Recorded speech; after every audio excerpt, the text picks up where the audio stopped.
Hi, welcome to Committed to Connection. I'm your host, Rachel, and today I have some very, very special guests.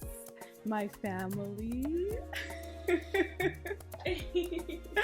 I'm going to let you introduce yourselves, but I'm very happy to have you here. Welcome to Committed to Connection. This is a podcast about building a village in the modern day world, and I thought I would take it back to my roots for this episode and kind of talk about the importance of community in the context of our own family and how we have, I think, done a very good job of building community. So let you introduce yourselves. My names are Matthew Ben Kato Kasuja Aboki. Wow, the full name. What else? What else about me? Yeah, who are you? Oh, who am I? Okay, I'm a husband of 26 years. Wow. I am a father of 3 children, 2 lovely daughters, Rachel and Ruth, and a son, Mark. I am a golfer. I love to play some golf. Yes. I love to be active, and so I'm also a runner. One of the goals is to get a few miles in every week. Wow. How many? I would say that in the winter times, when running is the only main activity that I am doing, I try and make 50 miles in a week. Okay. Yeah. So 50 miles a week is a goal during the winter. In the summer, that comes down a little bit because I walk a lot And because of golfing. Yeah. Yeah. Anything else? Anything else about me? I am very much into technology. For my work, I'm always working towards using technology to improve processes. And so I'm passionate about technology and about how technology changes lives, makes things easier. And that's another aspect about me. Nice. Okay, what about you, Ruth? My names are Ruth Ashley Nachito Amoti Kasuja. And a little bit about me is I'm currently a student. I'm studying political science and business at the University of Windsor. And yeah, I'm also passionate about community. I'm passionate about my family.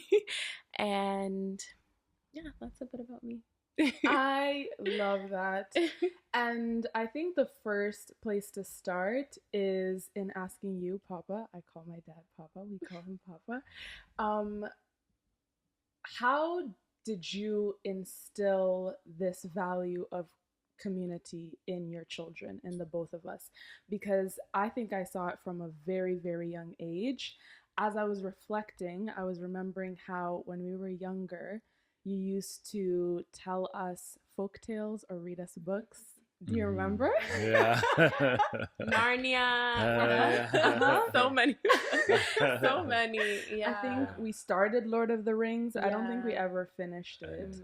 But yeah, you would tell us stories. You were very into stories, storytelling, and we always also had a lot of people around us, even though we traveled a lot. So just starting from there, how did you instill the value of community inside of us? That's a big question, and I don't even know where to start. But so maybe the best place to do is go and start at the beginning. So going back to where I was born and raised was Kampala, Uganda. I was raised in the 70s. In our family, there was 6 children. And so the home had many of us compared to the Western world now, where you have 2 or 3 children. The typical Ugandan household living in Kampala in the 70s would typically have had 4, 5, 6 children living in the home. So we had our own siblings and we had cousins also as well. Uganda, it has to be said, went through political turmoil, and that also impacted our family. And so as you're navigating political turmoil that is impacting the family, you realize that you have to rely on supports. And so community became important for our family from a young age. My mother was a widow. She was widowed when I was very young. I was 6 years old when she became a widow, and so raising six children without a college education in Kampala was she needed support. And so I believe if you go back to the question of asking how come community became important, you'd have to look at it from those roots to say we needed community to survive. Mom needed community to be able to raise the children that were now her responsibility alone. And so that's when community became more and more important. Christmases, we would either be visiting cousins or family or having family over. And so you'd have food and music and lots of family around. And it became a source of strength and support for me growing up. So when I grew up and went to university, I always looked for ways to be part of community. There's an African saying that you can go so far alone, but you can go much, much further if you go together with other people. And so I've always believed that. In the West, we seem to have, now having lived in Canada for 15 years, that we seem to have a mentality that you can do it alone, you can go alone. And you can go so far alone, that's true. But I've always remembered that walking along this journey of life alongside other people would help us go further than just going it alone. And so that's why community has been important. When we left Uganda for the first time, we moved to Senegal, Dakar. We were living in another African state, but very different from Uganda, which was our roots. And so and the language was different. They spoke French there, as you remember. And so we needed to build community there. And we found our niche with other expatriated, some Africans, some Europeans, who were going to the same church that we were going to. That became our core. And that's how we built community there. Then we moved to Mozambique. And in Mozambique, same thing. We started attending a small fellowship, built a community there of other missionaries who are working in Mozambique. And that became a support for you guys also as well, if you remember some of the families that you became connected with, because now you are also foreigners living in a foreign country and getting support from community around you. When we moved to Canada, the same drives were needed for us, and so we looked for community among African immigrants to Canada to build that community and support. And it was also easy to find that. We built that with the churches that we've attended and started to grow in. And so, community has been very important and very part of much of our lives. Yeah. I love how you kind of gave us a timeline. And as you were just speaking, something that I was thinking about is in each of those communities, from Uganda to Senegal to Mozambique to Canada, those communities were full of very diverse people. And I would say that we weren't exposed to only people that looked like us or maybe even thought in the same ways that we did. We were exposed to very diverse mindsets from a very young age, very diverse languages from a very young age. And so maybe if you could speak to that, was that intentional? And are there some challenges that come with being in diverse settings with diverse people. We don't all think the same. Is there conflict that comes from that? How do you reconcile that? Yeah. Wow, I didn't know I was going to get such tough questions. I would have prepared better. um, One of the key things in building community is finding other sort of like-minded people, because you can build the better communities are built around common goals and common vision. And so you want to be able to find those people who aspire to the same, have the same aspirations as you have. Yeah. So when we built a community here in Canada that was focused on helping us raise children to go to university, Chimuse, we had other families who had similar background in Uganda and wanted the same things for their children as well.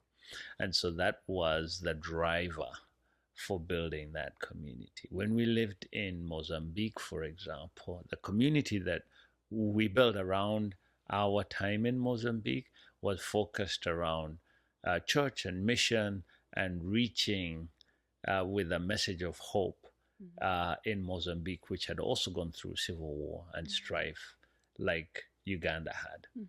And so the community there, a small community of believers, of Christians, was very much focused on that. And we found that was something that gave us a reason and a hope and purpose while we were in Mozambique. And so that would be something that I would say is important for when you're building a community, is to investigate in oneself, what are the things I'm trying to build? Yeah. What are the goals and what is the vision I have for this stage in my life? Yeah. And then find other people who also have similar goals. Yeah. And so what happens then when there is differences of opinion and differences of thought, even though you do have that common vision? So yeah, and there will be differences of opinion. There will be times where you sense a change in maybe direction or a change in what you're trying to achieve. And the first thing you want to do is communicate, is talk through these issues.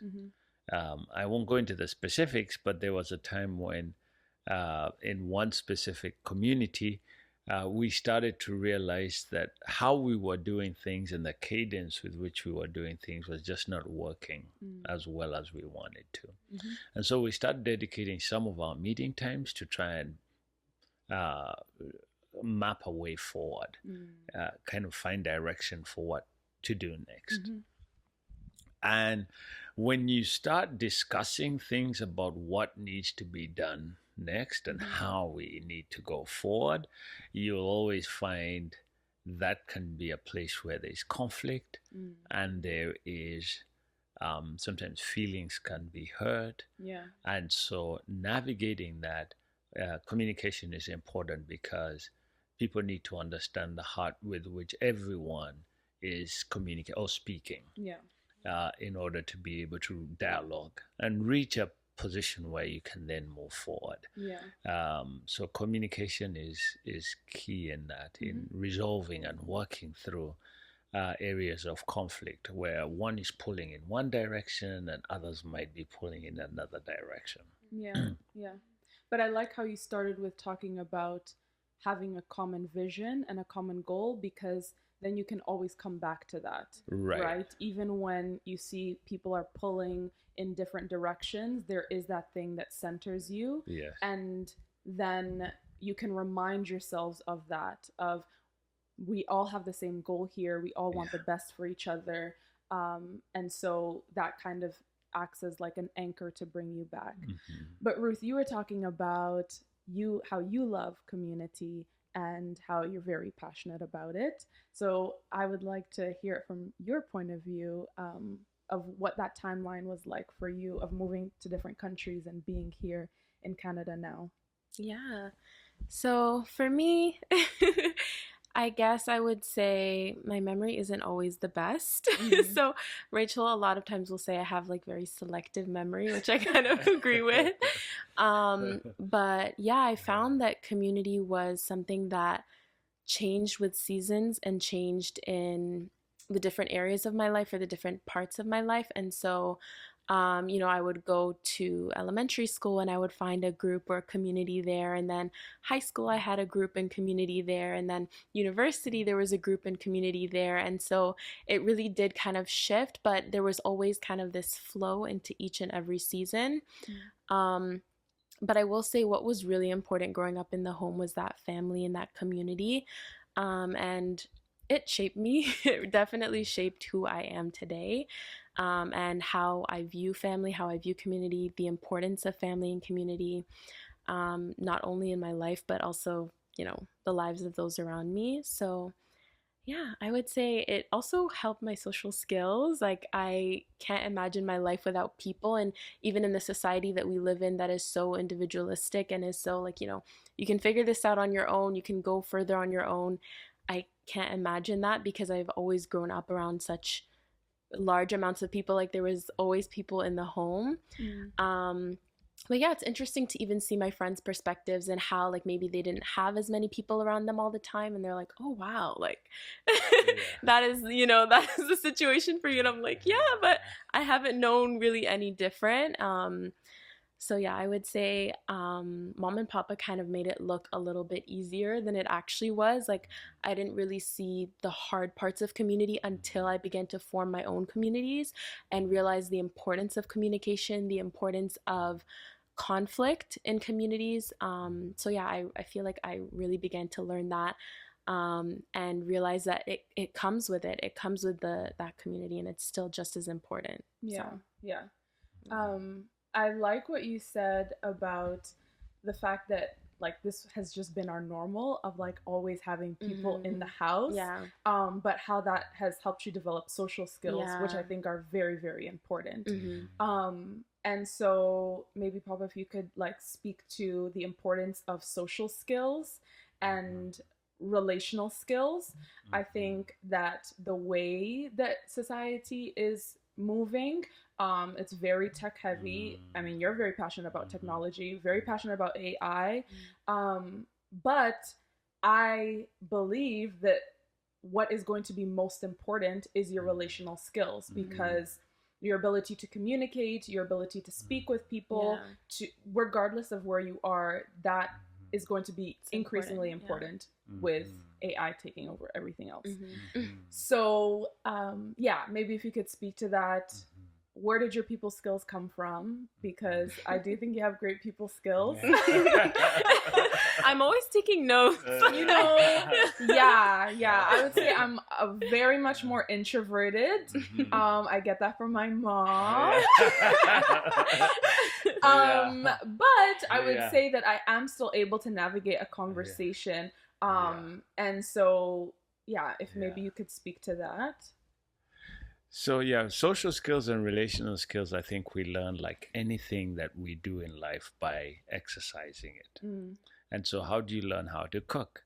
Is you go into the kitchen and you make some messes, and then slowly, if you commit yourself to it and you read and you learn, you craft, your skill improves and you can become a great chef. How do I get better at golf? At the beginning of a golf season, I'm playing terrible. But as I continue to play and I get some reps in, my golf game improves, my skill in the game improves.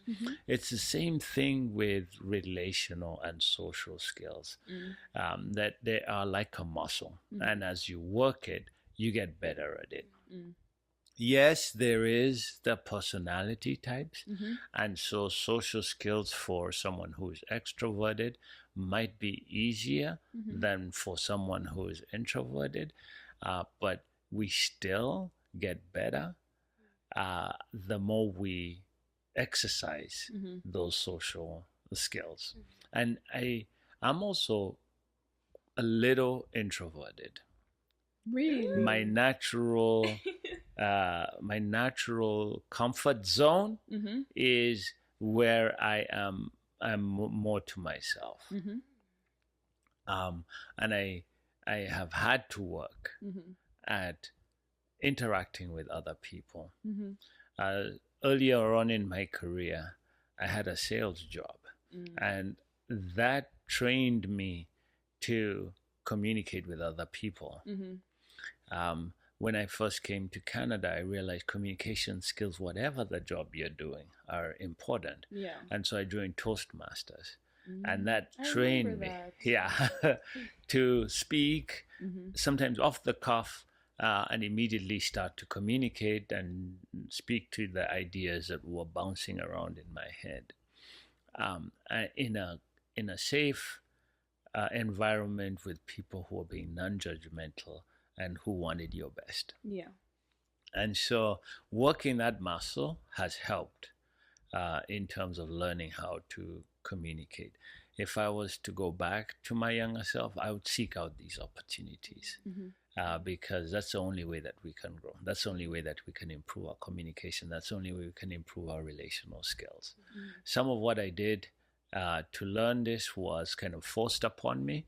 I still remember some of the family gatherings where there was many different kids, because there was war and we all were at an uncle's house in Boyogerere, and there was maybe 5 or 6 families. Like I told you, like each family has 4 or 5 or 6 kids, so there's 20 kids or so, and we all have to learn how to communicate with each other. And so that was a learning point and kind of forced upon us, but it is something that I treasure now. I really love that. And as you were speaking about, your childhood and the different stories that you have to bring from there, it made me think about the importance of identity and our culture. And I would say that, honestly, when I first came to Canada, being Ugandan wasn't something that I was proud of. And it's an identity that I've grown to love. And I want to speak to you, Ruth, whether that's the same for you. And then maybe we can talk about like some of the differences between, being Ugandan and being Canadian and the tension between those two. Yeah, I would say growing up was always, especially here in Canada, I would say it was more focused on just trying to fit in and just trying to, I guess, go with what everybody else was doing. And I found that at that time, like being so open about your culture and your identity and all of these things, especially in terms of like where you come from, it wasn't very openly discussed. So I would say, I wasn't necessarily ashamed or more quiet about where I came from, but I definitely was not as open and more comfortable as I am now about where I'm from.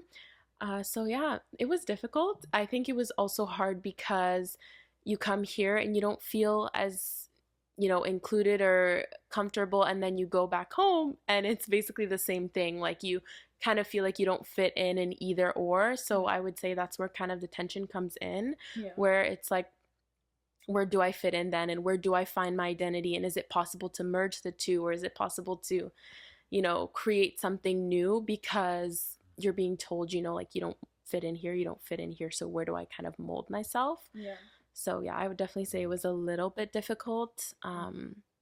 So would you say that it's still really difficult?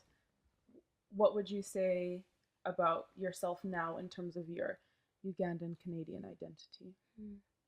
I think what has changed is knowing more about myself, knowing more about myself as a person and being more open about those other qualities, because that then just kind of trickles into my identity, where I'm from. And so, as soon as, I had these traits that I was like, okay, this is part of who I am. This is another part of who I am, kind of collecting all of the pieces.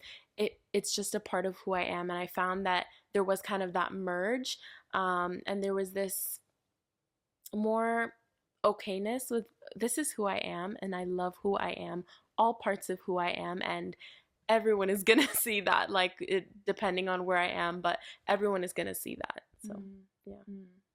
I remember one of like some of my favorite memories are of you telling us like the history of Uganda and of our family.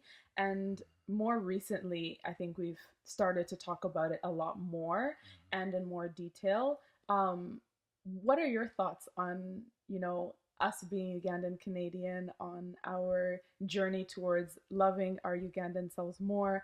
Is it something that's surprising to you? Yeah. It's definitely a little surprising to me because when you raise your kids here, you get the sense that they're going to become more Canadian. Mm. And even when you come to Uganda, during COVID times, we were able to spend a little bit more time in Uganda. Um, yes, you were proud of your heritage, but you also loved it when we came back to Canada. Mm. Like this was now home. Yes, you like to visit, but you also like to come back home here. Um, and so that has been really prideful for me to see that shift where you are now much more keen and much more interested on your Ugandan identity. Rachel learning Luganda. That has been something that is really brought me and Rhoda a lot of joy. COVID also changed things because I felt like during the COVID years, or actually, I should say, Black Lives Matter and the shock of just going through George Floyd and all of that tension that kind of came out in society during that time helped push you guys to search for your own identity also as well. And so if that didn't happen, I don't know if we would have gone down this journey as far as quickly as we have now. But yeah, that definitely was another changing point as I look back, because we came to Canada in 2010 and this is around 2020. So 10 years later, where you started now wanting a little bit more of your identity. I mean, Ruth, there was a time in 2015 there where we went together to Uganda. Leading up to that visit, you were much more interested in learning. You had a notebook and you would write down notes and you look at YouTube videos and all of that. And so it was good for you. I think you would have been 9 around that time. Yeah, 9, 10. So that was also another time. But yeah, definitely the 2020 Black Lives Matter movement helped. Yeah. And you touched on something about how when you have your kids growing up here, you kind of assume that they're going to be more Canadian. Do you ever, like, does your generation ever worry about like the loss the loss of culture, the loss of language, it dying with our generation or even like some of the generations before us? Is that a concern, especially when so many of us are moving away from the country? It is a worry and it is a concern when you see that the norms and culture are losing some of the potency that they had when we were growing up. There is a comfort though in knowing that is sort of like natural also as well. If you look at the cultures we are in now, they might have also had different cultures 50, 80 years ago. And they've changed and shifted also as well as the new generations have grown. And so the challenge is going to be with you people taking some of what is being passed on to you, but also adapting it, changing it, and growing so that you pass on to the next generation what's core to your own identity. And it might be a little bit different from what it was for us. Yeah. I have a question.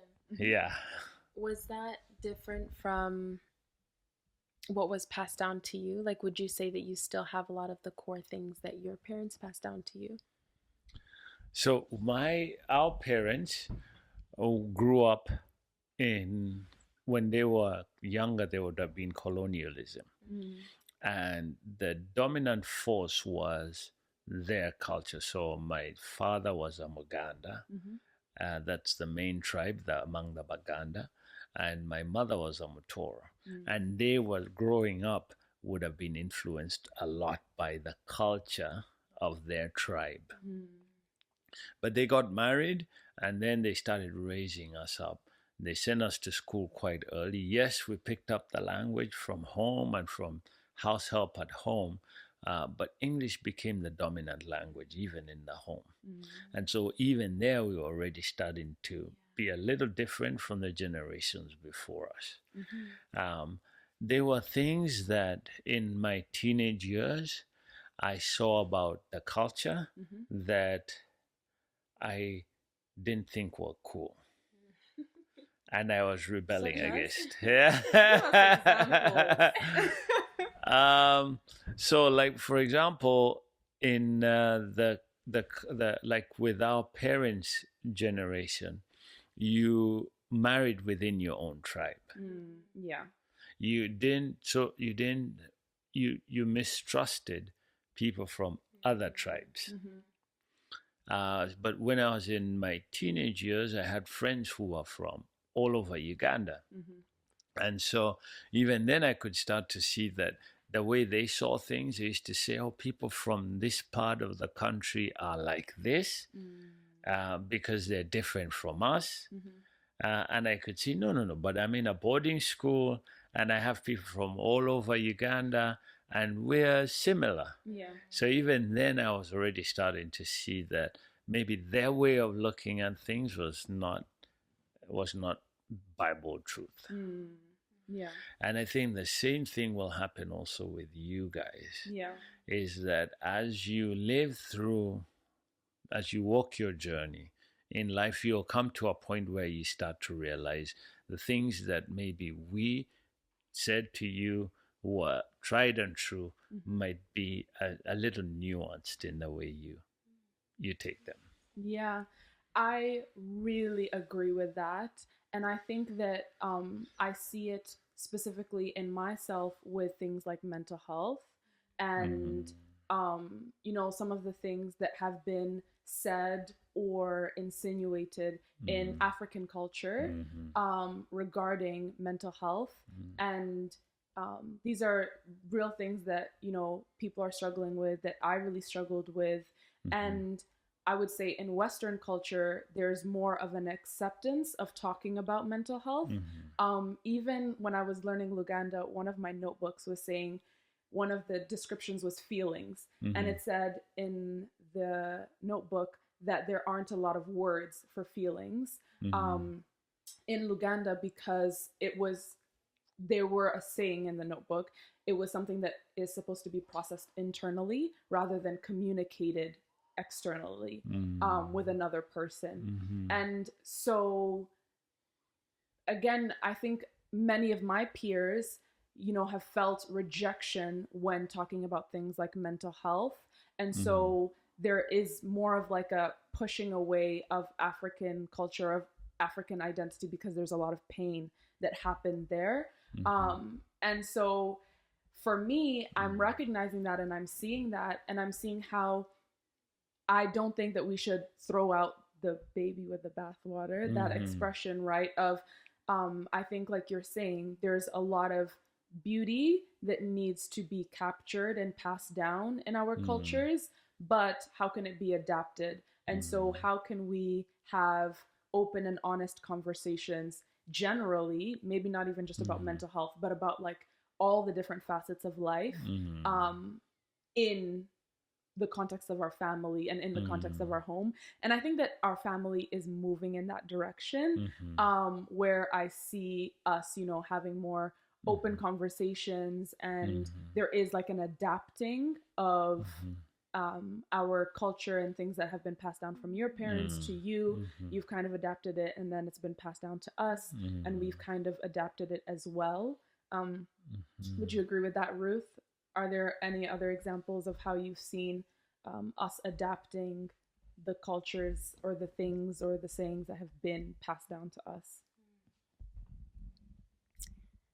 I would say yes, definitely in the mental health sector. And actually quite a few things, like even the language and you know, common stereotypes, like, you know, the wife is cooking and the dad is, you know, doing this, and, you know, a lot of those weren't really passed down very heavily. So I would say, yeah, there are definitely a lot of areas where that has kind of shifted, or there's been like a little bit of an adaptation, as we discussed. But I would also say even just like our ability to talk to our parents. Right? Yeah. Like maybe in another time we are being too comfortable. You know, the way that we speak with you is too comfortable. Yeah. Do you think that? Yeah, I feel like in Western culture, there's definitely much more familiarity between authority and those under the authority. Yeah. Which is very different from my experience growing up. Like, I was once very surprised when we came to your graduation for your middle school. And the way you were chatting with your teachers, and I thought, like, that's like, how could you do that? There was no way you could be joking and chatting with your teacher as a, you know, 12, 13-year-old. And so same thing even with, you know, bosses and people who work for them. There's very much a different kind of like experience growing up with how authority figures relate with those under their authority. Was there anything else that you're gonna?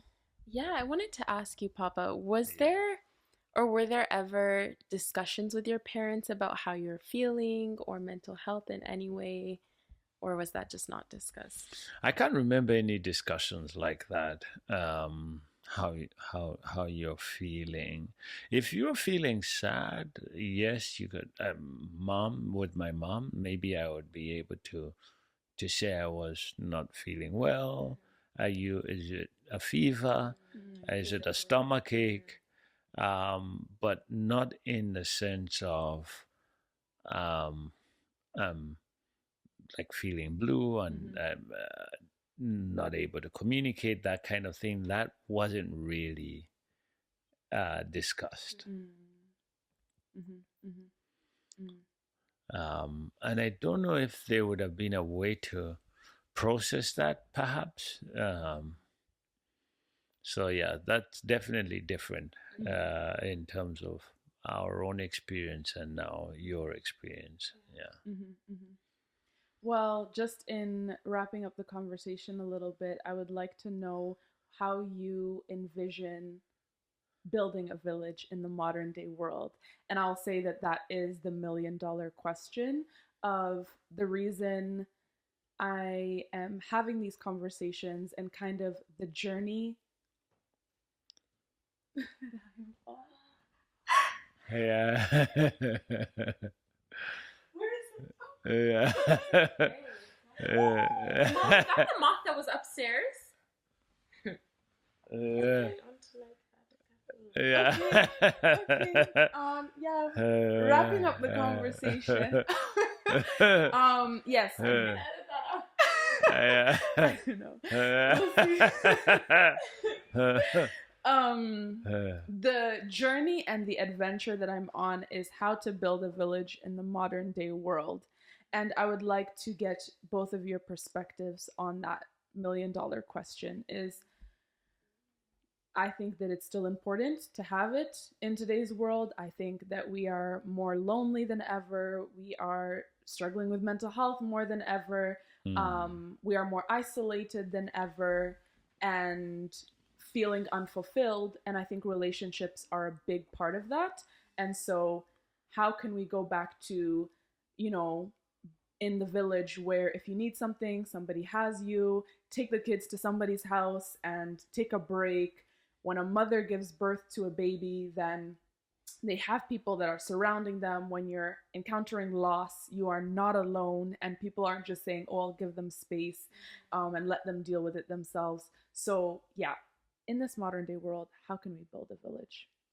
I'll let you go first, and then Ruth will go next.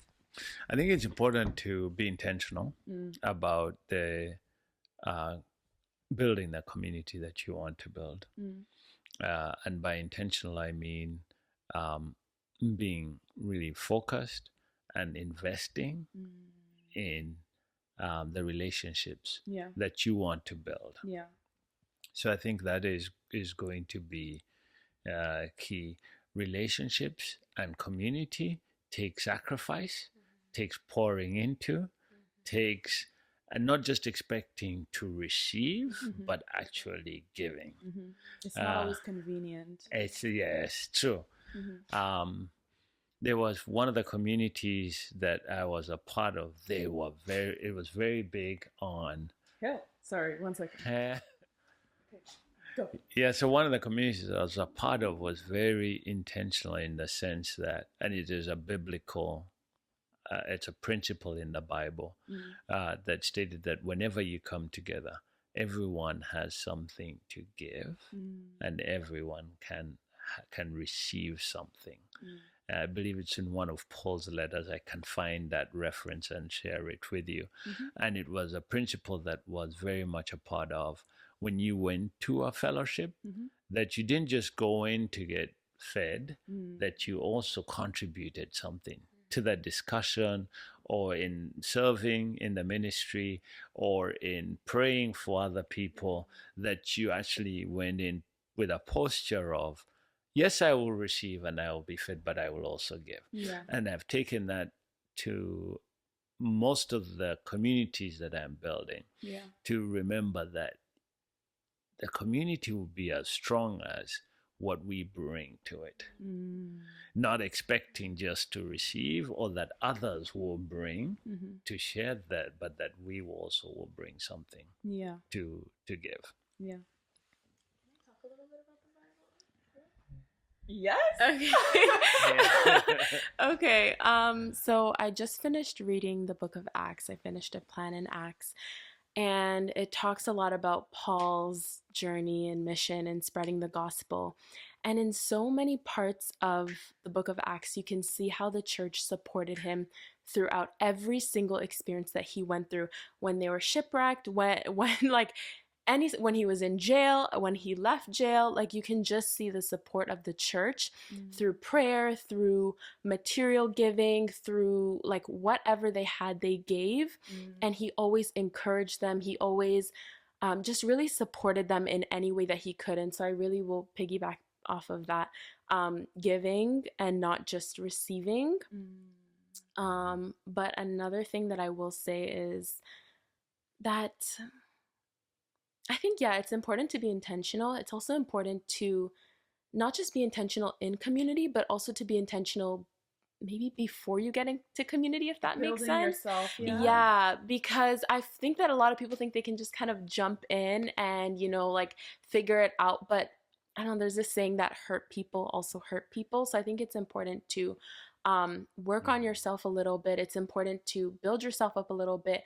And like Papa was saying, having that vision, having that goal, knowing what do you want to achieve going into this community, what is the goal, so that you can have that anchor in that community, has been the biggest thing for me in building a community that lasts, or building intentional community. So it's just that goal and having that that firm base. So that's a little bit about what I'll say. I love it. I love it.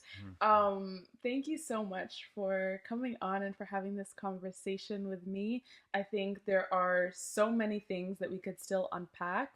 Like you were saying, that the communities that you are trying to build. And so my follow-up question was, what communities are you trying to build? And how has it changed from when you were younger to now in your, can I say your age, in your 50s? Yeah. How has community changed for you? I think it's looked very different. When I think of some of the group chats that you've had of like Best Friends Forever, your Best Friends Forever group chat, how has that looked like over the years? But I think we can get into that in part 2. So hopefully you can come back. And we can continue to have those conversations of what does friendship look like in childhood, in teenage life, in university, in new parents, and then in, beyond that. So those are the kinds of conversations that I hope to have on Committed to Connection. And I love having my family on here because this is where it started for me. And I will always remember, Ruth, you said, no, I saw it on your WhatsApp status, family is your first ministry. Yeah. And that is something that I remind myself of. Everybody wants to go and, change the world and do this, but family is truly your first ministry. And I hope to continue to have that perspective more. May the Lord help us all. But yeah, thank you so much for coming on this podcast episode, and we hope to have you back soon. Thank you. It was great. It was so natural. I liked it. Yeah, thank you. Awesome. That was an hour? I don't know. I can't see the clock. Why didn't you?